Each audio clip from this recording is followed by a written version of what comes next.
Hi everybody, my name is Rainer and this is my channel Rainierbooks. Welcome to another weekly wrap-up.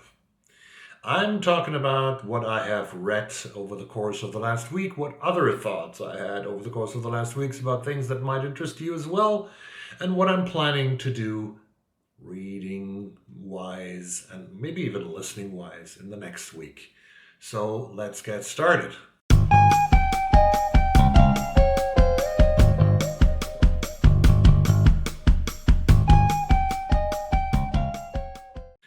As you might have seen, I finished Interior Chinatown by Charles Yu in the last week, the winner of the 2020 National Book Award in the United States. And I did, or better said, we did, Paula from Draw Your Book and I, we did a buddy read, and we did 3 videos about this called In Deep Conversation number 1, 2, and 3. So everybody who has already read the book is advised to see those videos. For each and everyone who has not read Interior Chinatown yet, I want to highly recommend it this week to you, because last week I wasn't speaking about it because the buddy read videos were about to air. So, Interior Chinatown is a book, without spoilers here, that has not so much plot. It is written as a script for a movie or a television show. And it shows us the life of Willis Wu, who is a young Chinese-American, Asian-American man who is captured in sort of a role as a generic Asian man. Asians have very often background roles in movies and also in society, it presumes, says the book. And and we have a lot of stereotypes. And the American society has a lot of stereotypes towards them. So the big dream of Willis Wu is becoming Kung Fu guy, but he's not living in real life, but he's living like Jim Carrey's character in Peter Weir's movie The Truman Show.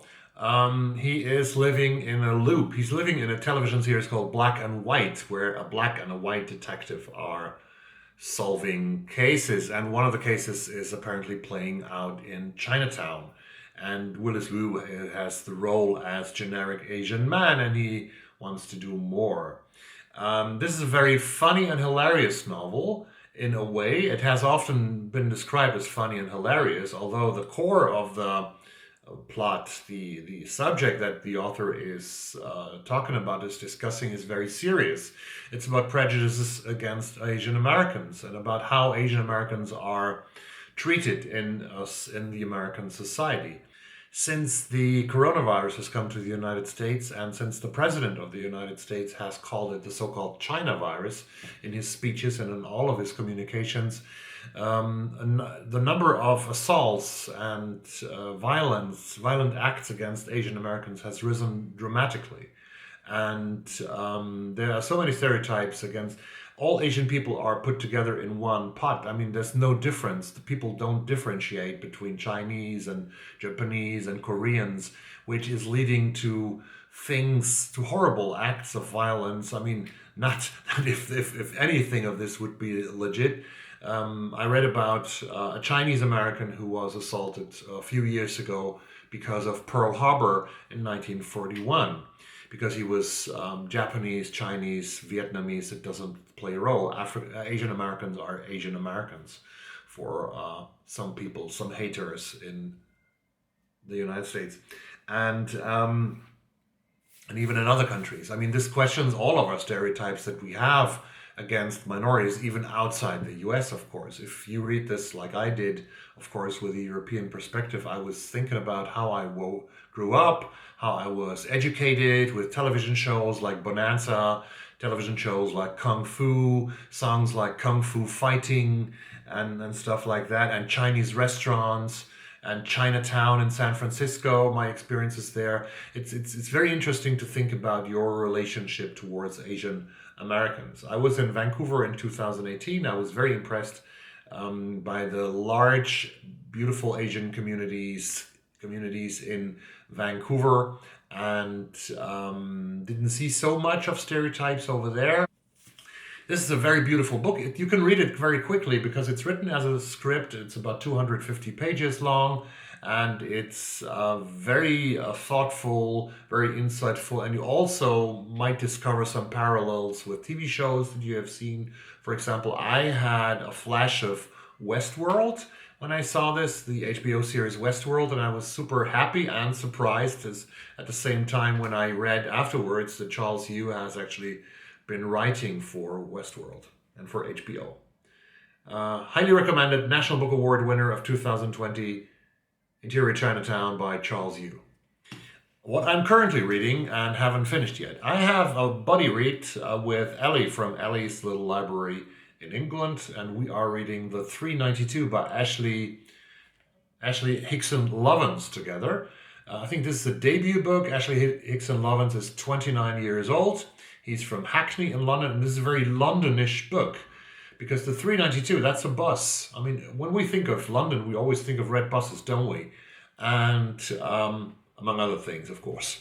But one of the things we think about in Germany are the red buses, the double-deckers. The 392 is not a double-decker, I think. It's a normal bus. But nevertheless, it's red and it drives through London. And this book is told out of the perspective of its passengers on one ride. And in the beginning, we meet Natalie, a black girl grown up on an estate in Hackney. We meet Ray, who is a former football fan, now trying to be a barrister. He was pretty violent when he was younger. We meet Gloria, an aging Irish woman who lives there, who has problems with her health, and who is, but they're all realizing that the city around them and the part of the city around them in Hoxton, I think, is changing dramatically.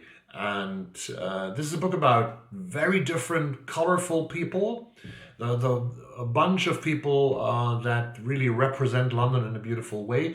And I think Hickson-Lovence, so far that I have read, or we have read the book, Hickson-Lovence does really represent London, London's variety, and also these characters, these very different characters on 5, 6, 7 pages for each small chapter. Very beautifully described, and you really see those people in front of your eyes, and you really can feel them. And it's really I had a very good start with this book, The 392 by Ashley Hickson-Lovence, and I hope to finish it next week with Ellie from Ellie's Little Library. I'm still stuck in Richard Ford's A Piece of My Heart. I just haven't read anything in that book over the last week. I want to finish it before Christmas, and I hope really that I can manage. 174 pages. I have issues with Richard Ford. I wanted to read his whole work, as I said very naively in this channel, but I'm not so sure. I think I want to read 1 or 2 more of his books, but not all the 13, 14. Some not so nice things about Mr. Ford. For example, 3 years ago, he spat in the face of Colson Whitehead, the author of Nickel Boys, because of a bad review. That's not what you do, Mr. Ford. Absolutely not. And he also shot a bullet hole into a book by Alice Hoffman, who also delivered a bad review about one of his books. So I'm not feeling so comfortable anymore reading this, actually, because that's not the way you behave yourself, Mr. Ford.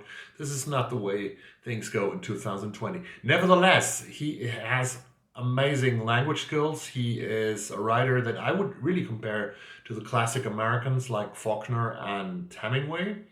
So I'm going to continue A Piece of My Heart and finish it this year. Another one to finish this year is Twilight of Democracy by Anne Applebaum. I haven't read anything in this book either. I was very busy with doing the videos for Interior Chinatown and reading the 392. And as you have realized in recent weeks, I've become a slow reader. So I have to confess to that and I have to admit to that. So I'm still in the first third of this book, Twilight of Democracy. And Applebaum, by the way, has been asked by The Guardian to name her favorite books of the year 2020. And not surprisingly, she has named, among other books, Putin's People, which is a very great achievement that was published earlier, I think, in the first quarter of the year. I put a link down below to the Guardian's list where they have asked authors who have published in 2020 to name their 3 favorite books of 2020. And no, not of 2020, to name 3 of their favorite reads of this year. And there are a couple of authors who name books that they have that were on their backlists. And next week on Monday, I will start my 3rd buddy read since I'm a booktuber. I'm going to read Leave the World Behind from tomorrow on, from Ruman Alam. From Ruman Alam, I'm sorry. I still have to learn that name. From Ruman Alam with Courtney from Courtney Fader's wonderful Booktube channel. You all should follow both Paula from Draw Your Book, Ellie from Ellie's Little Library, and Courtney from Courtney Farader. Let me talk about 3 albums that I would like to recommend to you. I have started listening to music when I read, and actually this week I was super happy because I have a playlist called New, and there are some 1,200 songs on it, I think, from this year, this year's releases. And I listened to 3 albums in a row that I actually loved. One of them is by this group from Spain called Hinds. This is called The Prettiest Curse, and this sounds like indie. It's indie, which I believed when I listened to it.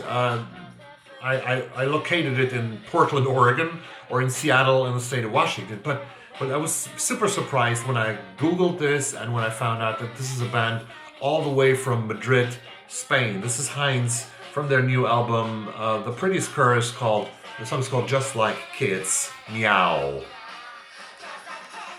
This is really great music. The second album that I really loved came directly afterwards, and it's called Sideways to New Italy. This is from an Australian band called Rolling Blackouts Coastal Fever.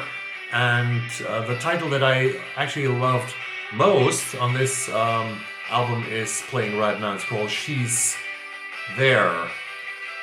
Rolling Coastal Blackout Fever, all the way from Australia. Please listen to these guys. The third album that I listened to that I really LOVE'd is from an Asian American rock star. The album is called Temple, and this is in the background. It's from the title track of that album. Temple released this year, I think around in May, like all of them were released, and maybe I'm still trying to keep up with the songs that I have to listen to, the albums that I have to listen to of 2020. This is also indie, of course, and this is Thao and the Get Down, Stay Down. That's the name of the band. Thao and the Get Down, Stay Down. Temple is the album. So this was a little bit of music. What else is happening in the world? Donald Trump has made another rally last night in Georgia. I listened actually to about 20 minutes of his rant, and an audience shouting, "We love you," an audience shouting, "Stop the steal," and a president who is neglecting that he has lost an election, and a president who is trying to put political pressure on the governor of the state of Georgia to do something to reverse the result of the election in Georgia. So hopefully this is not going to happen. Hopefully the United States will stay a country where elections are the most sacred ingredients of democracy, and where we respect the outcome of elections. That's so important, not only for America, but for the whole world.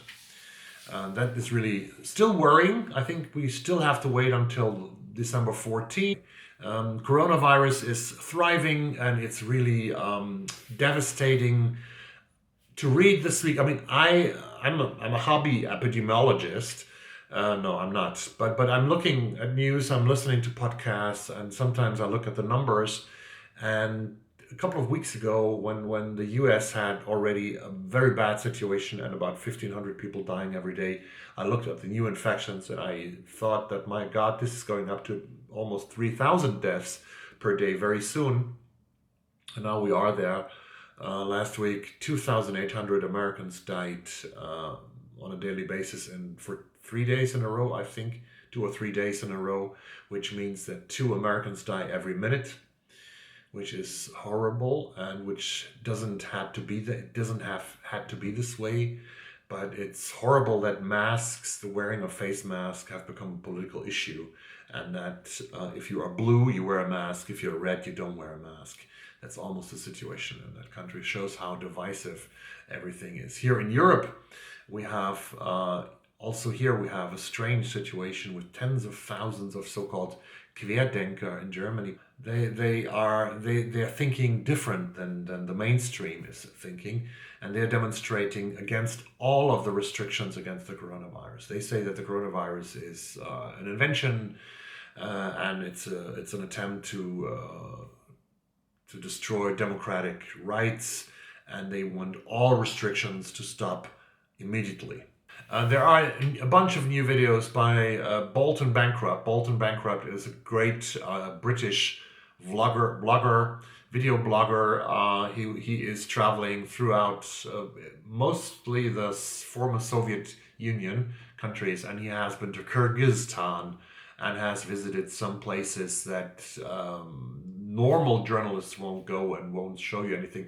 And I think it's really worthwhile looking at his visit to Kyrgyzstan, one of his best trips yet.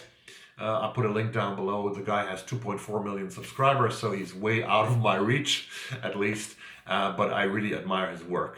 So now everything is said and done, and maybe it's time to go out in the dark a little bit. It's 3 o'clock almost, and it's like dark as night here in Stockholm.